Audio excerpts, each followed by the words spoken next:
इसलिए मैं मैनेजर से मिलना चाहता हूँ। ये सुनते ही प्रणव जोर जोर से हंसने लगा और बोला,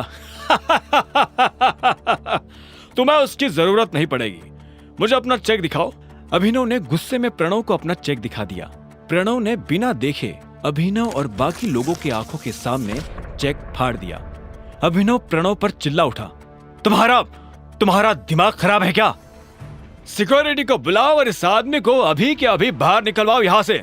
फर्जी चेक लाकर बैंक वालों को बेवकूफ बनाता है। अभी पुलिस बुलाकर तुझे अंदर करवाता हूँ। इधर अभिनव ने अपने फाड़े गए चेक के टुकड़ों को मुट्ठी में भरा और गुस्से में अपनी मुट्ठी भींच ली। इतने में सिक्योरिटी वाले आए और उन्होंने अभिनव को चारों तरफ से घेर लिया।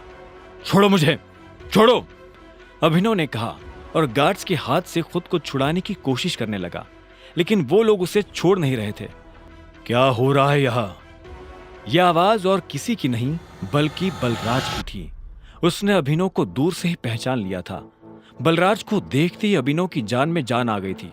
अब कोई उसका कुछ नहीं बिगाड़ सकता था। प्रणव ने बलराज की तरफ देखा और बोला, सॉरी सर, मुझे पता नहीं था कि आप इस तरह यहाँ आ जाएंगे। मैं तो बस इस आदमी को फर्जीवाड़ा करने से रोकने की कोशिश कर रहा था। यह सुन बलराज ने अभिनव को ऊपर से नीचे तक देखा और फिर गार्ड्स की तरफ देखते हुए बोला, छोड़ दो उसे, बलराज ने कहा और मैनेजर के कैबिन की तरफ बढ़ने लगा। उसने पलटकर अभिनव को भी अपने साथ आने का इशारा किया। अगर इसने कुछ गलत किया है तो इस बारे में मैनेजर को पता होना चाहिए। अगर तुम अपने लेवल पर एक्शन लोगे तो हो सकता है कि मैनेजर बुरा मान जाए। जी सर, प्रणव ने हाँ में सिर हिलाते हुए कहा। बलराज ने अभिनव को घूरा और उसे अपने साथ अंदर आने का इशारा करने लगा। दोनों एक साथ मैनेजर के बड़े से कैबिन में दाखिल हो गए थे। मैनेजर अपनी कुर्सी पर बैठकर कंप्यूटर पर काम कर रहा था। बलराज ने उसका ध्यान अपनी तरफ खींचने के लिए दरवाजे को जोर से बंद किया।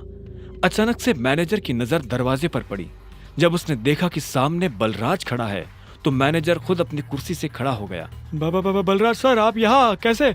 मुझे बुलवा लिया होता। बलराज ने उसे खींचते हुए देखा और बोला, वैसे तो मैं यहाँ कुछ काम से आया था, लेकिन बाहर जो मैंने तमाशा देखा तो मुझे लगा कि पहले उसके बारे में तुमसे बात कर लेनी चाहिए। तुम्हें पता है ये साहब कौन है? मैनेजर ने अभिनव की तरफ देखा। उसकी नजर उसके चेहरे से फिसलते हुए उसके हाथों और आखिर में उसकी अंगूठी पर चली गई। जैसे उसने अंगूठी पर बने उस निशान को देखा तो मैनेजर का मुंह खुला का खुला रह गया। उसके मुंह से निकला, बाप रे बाप, ये टाइगर है। ये कौन है? अभिनव ने बलराज से पूछा। ये उस टीम का आखिरी हिस्सा है जिस टीम के तुम कैप्टन हो, टाइगर। इससे पहले कि अभिनव कुछ कह पाता, मैनेजर उसके पैरों में आकर गिरा और बोला, टाइगर, आपको यहाँ कितनी देर हुई और मैं आपके लिए क्या कर सकता हूँ? फिलहाल तो आप मेरे पैरों में से उठ जाइए। आपको और इनको छोड़कर किसी को नहीं पता कि मैं टाइगर हूँ, अभिनव ने कहा। यह सुनते ही मैनेजर अपनी जगह पर खड़ा हो गया और बोला, आपको देखकर बहुत अच्छा लगा। अब आप आ गए हैं तो हमें जरूर इस मुसीबत से बाहर निकाल ही लेंगे। वो सब तो ये कर ही लेंगे, लेकिन उससे पहले आपको अपने नौकरों को सबक सिखाना पड़ेगा, क्योंकि अगर मैं सबक सिखाने पर आ गया तो आपको पता ही है क्या होगा, बलराज ने कहा। और अभिनव के साथ जो हुआ उसने मैनेजर को सब बता दिया। ये सुनते ही मैनेजर का खून खौल उठा। उधर जब अभिनव और बलराज मैनेजर के कैबिन में खड़े थे तब इधर एक हट्टा कट्टा सा आदमी स्विमिंग पूल में काला चश्मा लगाकर खड़ा था। उसकी आंखों पर चश्मा, गले में सोने की मोटी चैन और बगल में विस्की का ग्लास था। वो आदमी लड़की के गालों को सहला रहा था। तभी उसे किसी के पैरों की आवाज सुनाई दी। उसने देखा उसका सेक्रेटरी भागते हुए उसके पास आ रहा था। सेक्रेटरी उस आदमी के पास आया और बोला, सर, अभी खबर मिली है कि टाइगर लौट आया है। यह सुनते उस आदमी का हाथ रुक गया। उसने लड़की के गाल पर से हाथ हटाया और हाँ में सिर हिलाते हुए सिगार पीने लगा। आप कहते हैं तो?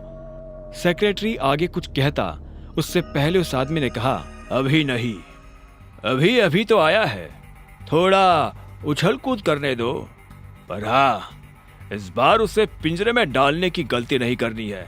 सेक्रेटरी ने हाँ में सिर हिलाया और वहां से निकल गया। Who is tiger? बगल में खड़ी उस लड़की ने पूछा। आगे की कहानी जानने के लिए देखें अगला एपिसोड सिर्फ पॉकेट एफएम के यूट्यूब चैनल पर और द रिटर्न ऑफ टाइगर के सारे एपिसोड्स को सुनने के लिए डिस्क्रिप्शन में दी लिंक से डाउनलोड करें पॉकेट एफएम ऐप।